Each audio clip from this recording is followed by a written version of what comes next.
নদিয়া জেলার মধুকারী অঞ্চলের অন্তর্গত চবনা গ্রামে বিজেপির মহিলা মোর্চার নেতৃত্বে মিছিল মোদির মূর্তিতে পুজো। আজ অন্নপূর্ণা ভান্ডারের যে প্রকল্প রাজ্য সরকার ঘোষণা করেছেন সেই প্রকল্পের মহিলাদের ব্যাংক অ্যাকাউন্টে ঢুকেছে ৩,০০০ টাকা। সেই খুশিতে এবং রাজ্য সরকারকেও রাজ্যের মুখ্যমন্ত্রী শুভেন্দু অধিকারীকে শুভেচ্ছা জানাচ্ছে, প্রশংসা করছে মহিলারা। এই মিছিলে পা মেলান মুর্শিদাবাদ সাংগঠনিক জেলার সহ সভাপতি সুরজিৎ জোয়ারদার।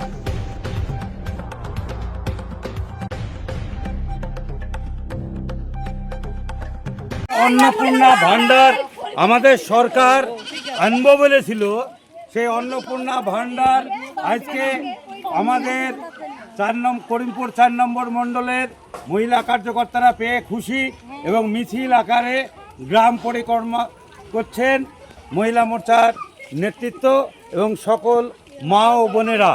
তাদের আজকে যে আশা, সেই আশা আমাদের যশস্বী প্রধানমন্ত্রী এবং আমাদের বর্তমান মুখ্যমন্ত্রী শুভেন্দু দা যে কথা দিয়েছিলেন সেই কথা রেখেছেন।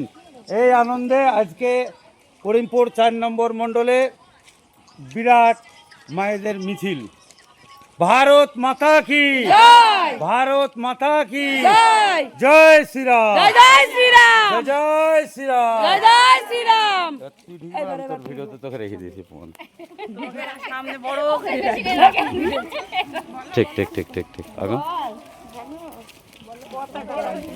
জয় শ্রীরাম, জয় জয়।